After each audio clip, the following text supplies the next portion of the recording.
Bismillahirrahmanirrahim. Assalamualaikum warahmatullahi wabarakatuh. Selamat pagi anak-anakku semua kelas 8. Semoga kalian semua dalam keadaan sehat. Untuk pertemuan pagi ini, sebelum pembelajaran kita mulai, kita berdoa dulu. Berdoa menurut agama dan kepercayaan masing-masing. Berdoa mulai.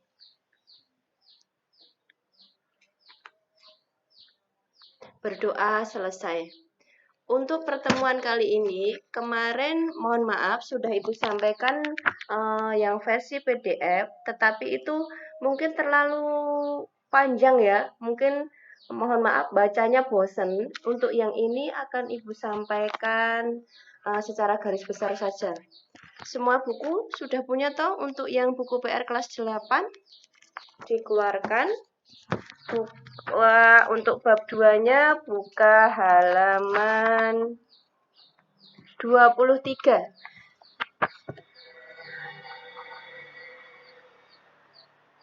Di sana ada makna, kedudukan, dan fungsi peraturan perundang-undangan nasional.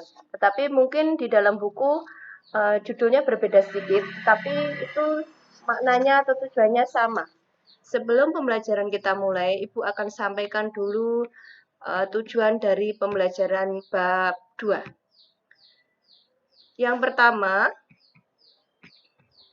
setelah memahami materi, diharapkan anak nanti bisa atau mengerti fungsi dari peraturan perundang-undangan nasional.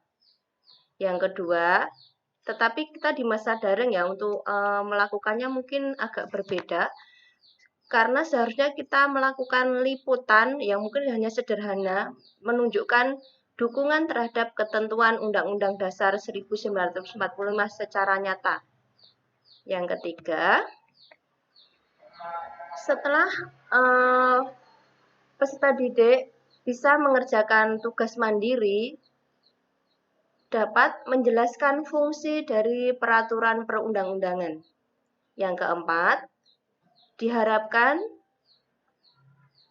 nanti peserta didik bisa mengerjakan tugas dan soal-soal sederhana secara jujur, disiplin, boten nirun atau menjiplak teman yang lain dalam kehidupan sehari-hari yang secara nyata. Demikian tujuan untuk pembelajarannya. Di sana ada makna Undang-Undang Dasar 1945. Maknanya apa toh? Ada yang tahu mesti? Mesti udah ada yang baca? Secara garis besar, Undang-Undang Dasar 1945 itu maknanya adalah sebagai dasar tertulis.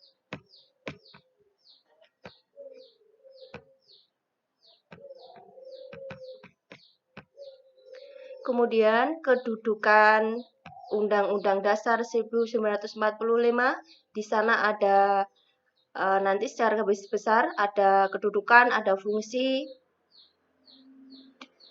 Paling atas, kalau secara tertulis, nomor 1 adalah Undang-Undang Dasar 1945, yang kedua ketetapan MPR, kemudian ada yang ketiga Undang-Undang atau Peraturan Pemerintah Pengganti Undang-Undang, selanjutnya ada Peraturan Pemerintah, ada Peraturan Presiden, ada Peraturan Daerah Provinsi, ada Peraturan Kabupaten atau Kota.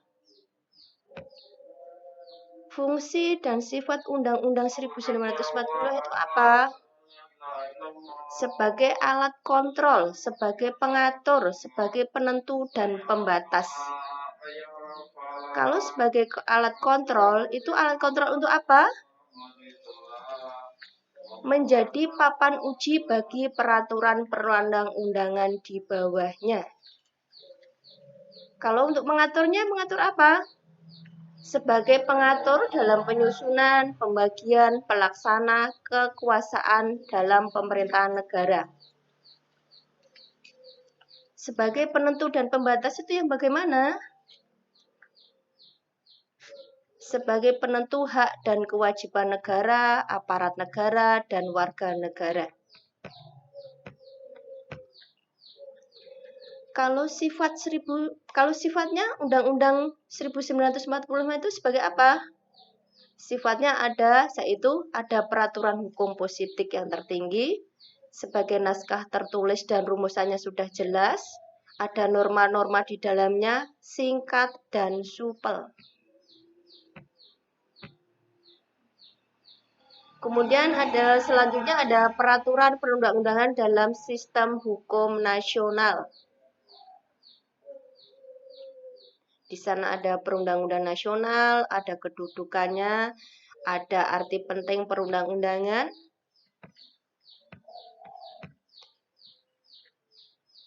Yang pertama, peraturan perundang-undangan nasional itu tertera pada pasal berapa?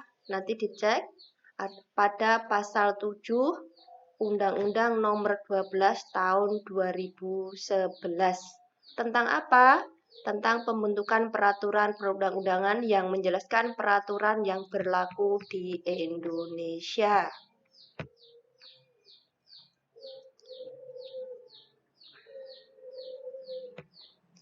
Kemudian, kedudukan peraturan perundang-undangan yang di bawah Undang-Undang tahun 1985 itu sebagai apa? Di sana ada piramidanya.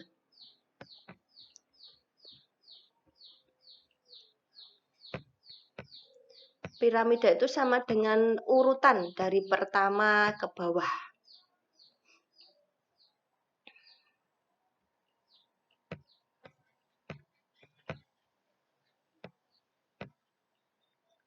Tadi di atas dijelaskan ada sikap positif terhadap Undang-Undang Dasar 1945. Sikapnya apa? 1.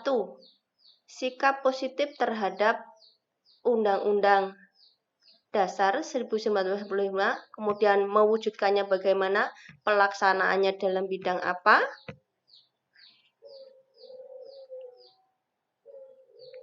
Bentuk sikap positif terhadap Undang-Undang Dasar 1945 bisa kita tengok ada di areal sekolah, keluarga, masyarakat, bangsa, dan negara. Di buku itu ada, nanti bisa dicek.